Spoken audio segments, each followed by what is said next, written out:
Did I hear an ask for nudge? You mean like if I grab the object and I hold down on the left stick and I start moving really slow? Or maybe you want even more specific and you want coordinate editing.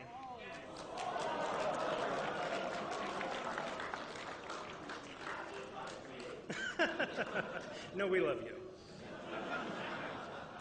You see, there's also some other features in here. You're able to set a snap on your rotation. So, if you're working within, say, you want to work 30-degree increments, you just start rotating, and it'll move in 30 degrees at a time.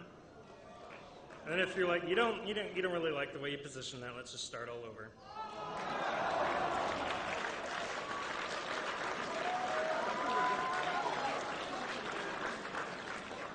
And then you think, this piece actually kind of sucks. Let's just get rid of all the blocks. Gone. I hated that block. So that goes over, just some of the different things you can do with an object. I mean, I'm showing you some really simple objects here, just really nice blocks, but they actually get a lot more complex from things like this bridge to, you're not supposed to be wooing yet, to actually much larger objects. This one ought to seem fairly familiar to people.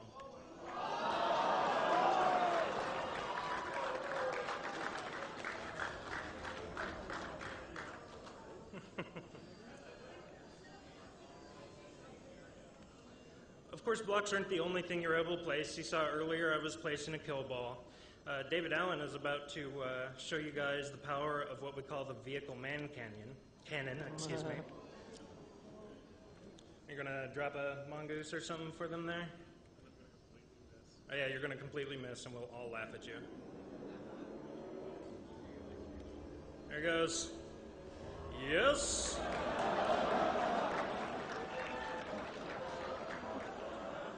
Oh, he jumped out. Coward.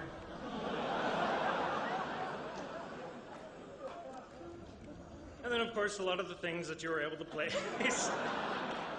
you were able to place in the previous iteration of Forge, such as teleporters. So if I go down here and I go down to teleporters, did you just, oh, man. We're going to place a teleporter here, and you'll notice the teleporter looks a little different. One of the interesting things about this teleporter is this cylinder you're seeing here, you only see while you're working on it in Forge, and it's actually the boundary of the teleporter. So I can make the teleporter be larger.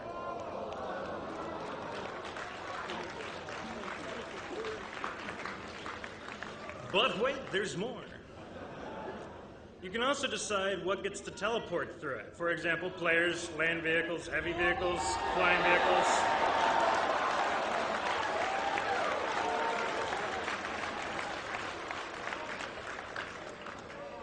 David Allen, if you would kindly get in your mongoose again. It's going to take him a second. All right. So I'll just put this down for a bit. Wait a minute. What? All right. So you got teleporters. Those are fun. Of course, we had to bring back the special effects for the people that like to do the pretty awesome screenshots.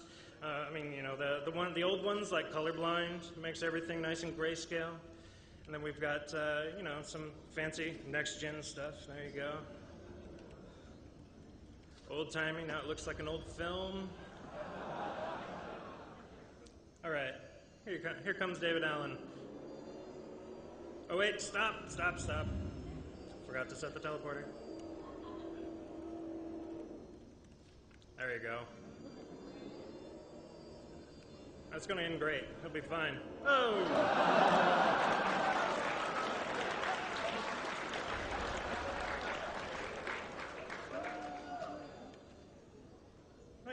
All sorts of fun things.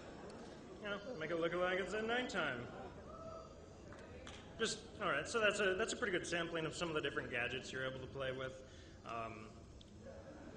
That's an example of a bridge being put in my face. You're not going to do what I think you're going to do, are you? I'm going to dodge that. All right. All right, let's see, is there... Oh yes, of course, another thing that's coming back from Sandbox is the colored lights that you were able to place for landmarking. We added several more.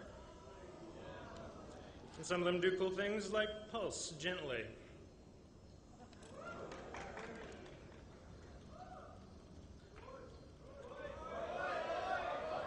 Toys. So they want to look at toys. So of course the golf ball and the golf club are back. Most important thing we've ever done ever.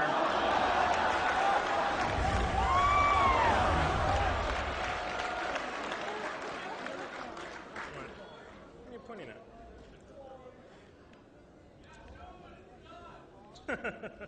Oh God. All right, so we've had a pretty good look at Forge World itself. Let's take a look at some of the things that we've done with Forge World. It's been very important for us from the very beginning to make sure that Forge is awesome to use. We'll be right back. Simmer down.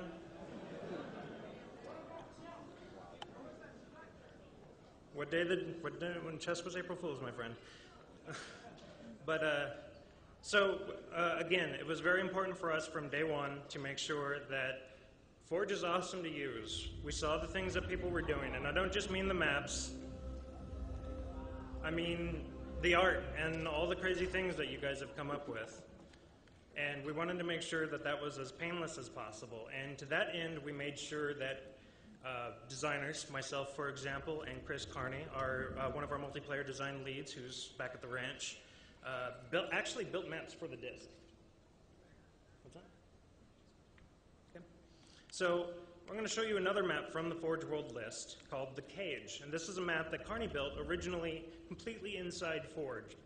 And it's going to be on the disc and matchmaking when you pick up your copy.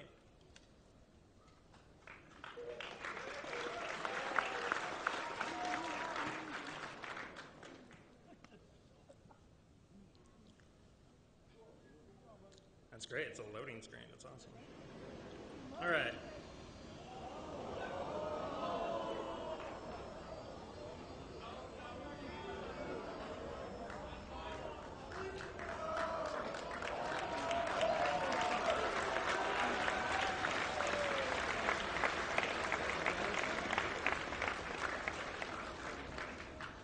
So the Cage is reminiscent of maps such as Lockout or Guardian, actually made by the guy that I believe made Lockout and Guardian. He's not a one-trick pony, I promise. It's an asymmetrical map built onto the cliffside, which isn't actually one of the spaces that we had planned for building on Forge. This was actually just a demonstration that just because we've built these unique spaces doesn't mean you actually have to use them. You can build pretty much wherever. And what Carney did here is he built this nice asymmetrical map, and he added, here's the kill volumes I mentioned earlier. So if you fall far enough into this volume, you'll die, similar to like falling in Lockout, for example, or Blackout.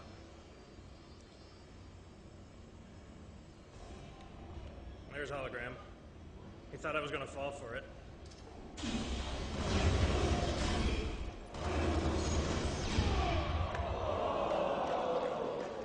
Is this just the theme today? Is that I get my butt kicked all day today? All right.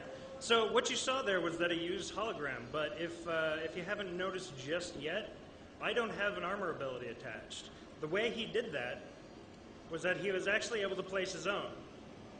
In custom games, you are actually able to define whether or not a user can have armor abilities at the start or if they don't, and then you can build a map in Forge where they actually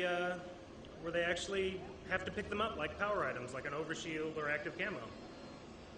I drop that there, then I go and I pick it up, and now I can sprint.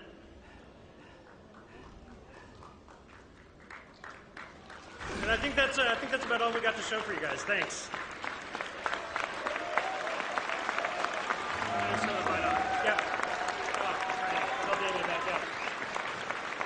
All right, thank you. I kind of feel sorry for anyone that's just walking in. It's like, when did Halo turn into Legos? I don't even know what's going on. But obviously the team's put a ton of work into this, and we really can't wait to see what all of you do as soon as we put this tool in your hand in September. I did... Say what? I don't think we have a unicorn here. Sorry. All right, we'll do Q&A at the end. just to kind of wrap up, I know we had a lot of stuff, and we actually have a lot of people that worked on Forge World that obviously couldn't be here today. So really quickly, I thought we'd just switch over. I wanted to show you, we have a new Vidoc that we prepared that's actually going to get released tonight, 7 o'clock. So we thought we'd give you guys the first glimpse of it. You've already seen Forge World before anybody else in the world, so we want to just give you a quick view of this Vidoc, and then we have one more really sweet thing to show you. So let me just see if I can remember how to navigate this here. Video library, yes.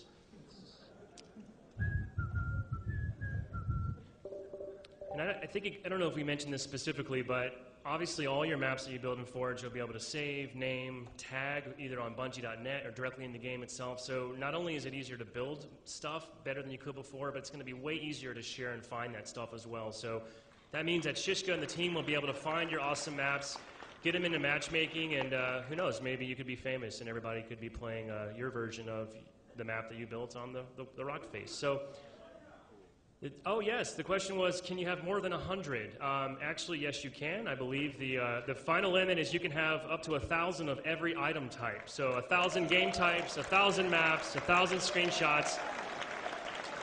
And I should also just mention too, just like Halo 3, you'll still be able to fully customize your own game types as well. So mixing that with Forge is kind of where things really start to get crazy. And just like you can add armor abilities like Shishka showed, you also have the ability to do cool things like turn on unlimited armor ability energy, for example, which allows you to kind of fly your jetpack indefinitely. So there's all sorts of crazy stuff that you guys are going to be doing, and we can't wait to see that.